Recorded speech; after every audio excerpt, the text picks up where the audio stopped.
Oh, my estimation of the Swami increased a millionfold.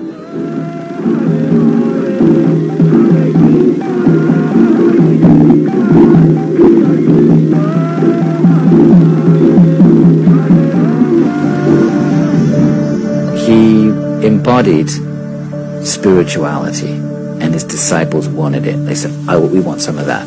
Whatever it is he's having, I want that. So this is the Guru. So many hippies were really in love with Prabhupada and in love with the devotees and considered Hare Krishna to be the hippie religion at this point. If everyone in the United States believed in Krishna to the extent that you do, what would happen to this country? How would it be transformed? Oh, they'll be very happy and peaceful. There will be no more hippies. What would you describe as a hippie? Someone just smokes. You know better than me. Something extraordinary. And he sat with us every day, morning and evening, telling us about Krishna and the philosophy. Prabhupada, who's Krishna? Krishna is a historical personality, but he is the supreme personality of God. Sometimes people object that God cannot come as incarnation. But we don't agree to that point. If we say that God cannot come, that means God becomes subjected to our order. He is so great and independent that why he shall not come? If he likes, he can come. If he is actually the great, whatever he likes, he can. That is God's solution.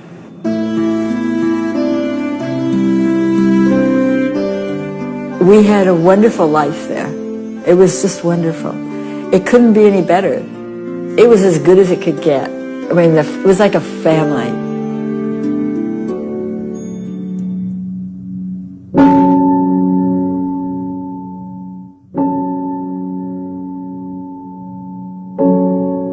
Then one day, he was trembling all over.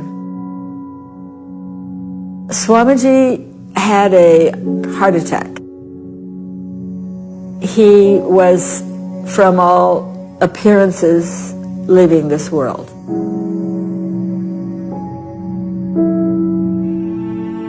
And so the devotees were fervently praying all night in San Francisco, all night in New York. We were praying to Krishna, please don't take him away.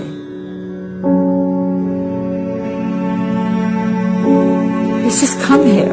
Please, we need more time.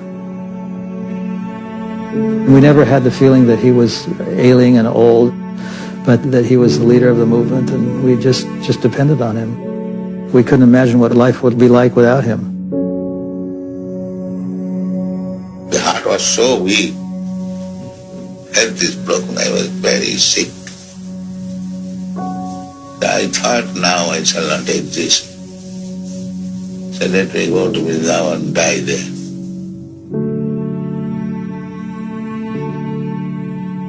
We were really distraught because we felt if he goes to India, he's going to stay there. And we didn't know what to do. So Srila Prabhupada told us, just go on chanting Hare Krishna. We will be all packed up together. You will be chanting here, and I will be chanting there, and this vibration will circulate around the planet.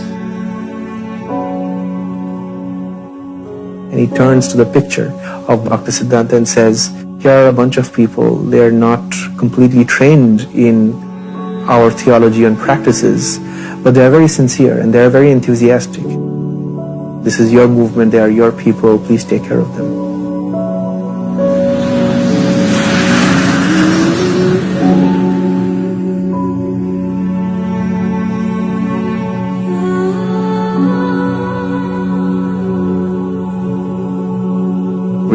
lost.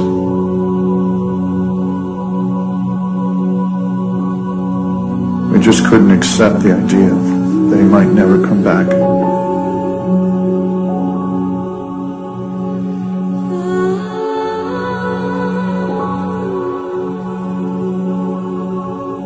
For 5 months we grieved.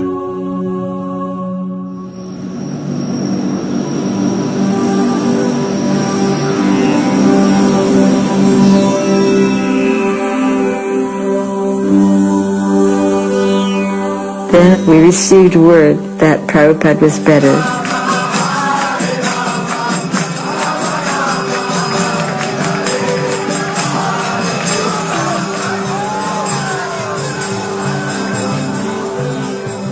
We got him back. Now we had to step it up. We had to learn as much from him as we could.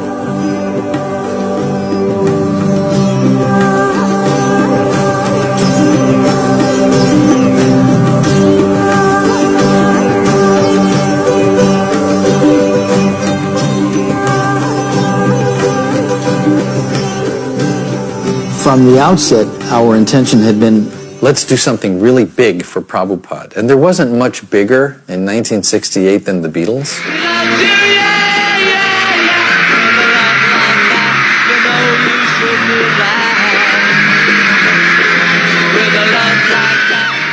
We got news that the Beatles had been in Rishikesh, in India, studying with a guru there. And then Life magazine came out with this huge spread. Their new records came out with all these songs about Eastern philosophy that we had loved so much. So I came up with this idea. Go to London and start a center for Prabhupada and meet these Beatles. The first thing that we realized when we got to England is that in order to stand out, for people to recognize us in this huge metropolis, we're going to have to shave our heads. Up to that time, the thought of shaving my curly hair was atrocious to me. I didn't want to do it. Nor did we want to wrap these bed sheets around us. Yellow was the color, our first color. We just thought yellow would really stand out in London.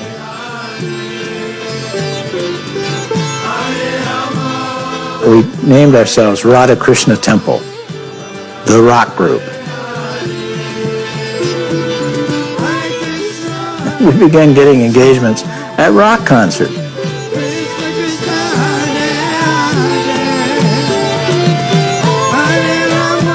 We used to almost daily go down to the Apple offices and give the staff and everyone there the food, books. Unbeknownst to us, George Harrison had got a hold of the Swami's record called Krishna Consciousness. And he told me later that he was listening to it almost every day. Through the Beatle experience, I'd experienced so many things and met so many people, but I realized there was nothing actually that was giving me a buzz anymore. I wanted something better. I remember thinking, I'd love to meet somebody who will really impress me. He had memorized the Swami's introduction to the album. He knew it word for word. As living spiritual souls, we are all originally Krishna conscious entities, but due to our association with matter from time immemorial, our consciousness is now polluted. In this concept of life, we are all trying to exploit the resources of material nature, but actually we are becoming more and more entangled in complexities. One day I wound up in the Apple Records offices and George Harrison was there. He saw me sitting in a group of people in the very back. He opened the door, walked through all these people and came over to me and said, "Where have you been? I've been waiting to meet you." George came down to see us where we were living in our warehouse in Covent Garden. He so much appreciated the Hare Krishna mantra that he immediately said, let's make a 45 record. So we all went over to Abbey Road Studios, made that record, Hare Krishna mantra. None of us had ever done anything like this before. Paul McCartney was there. And he volunteered to mix it from the control booth.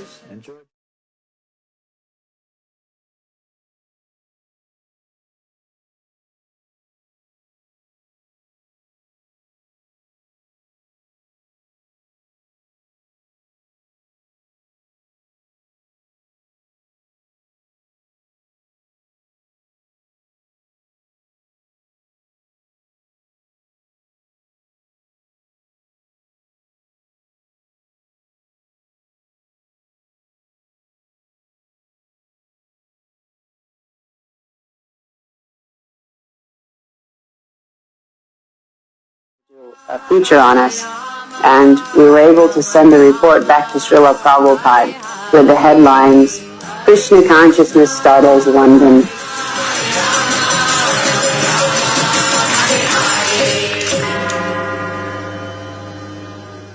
I became quite friendly at one point with Swami Bhaktivedanta, who formed the Krishna temple. They'd call me up and say, come to the temple, the Swami's here and he'd love to see you. And I'd be like going through some private nightmare or something, and I think, how can I go to the temple? And I'm like this. But then I'd go, and I'd always walk out of there thinking, oh, thank you, Lord.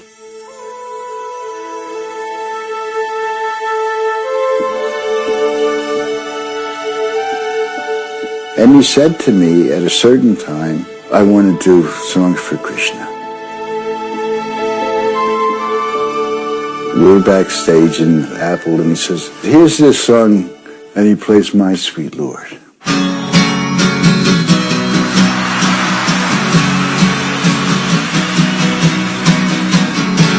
Hare Krishna.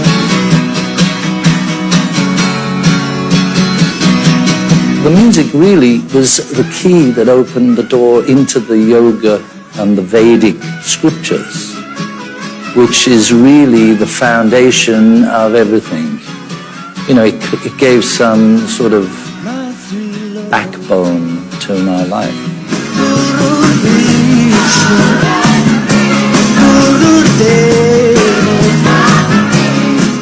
Krishna said, there's no time when we didn't exist, and there'll be no time when we cease to exist. The only thing that changes is the body.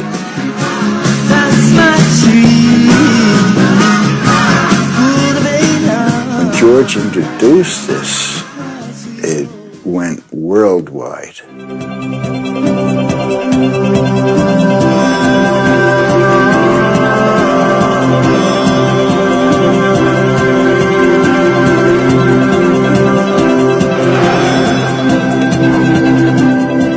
Life was an adventure.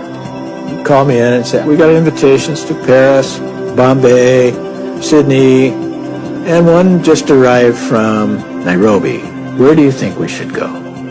By then I knew to say the wildest place. I think we should go to Nairobi. I was thinking the same thing. He always wanted to go where there was least development, where he could contribute the most.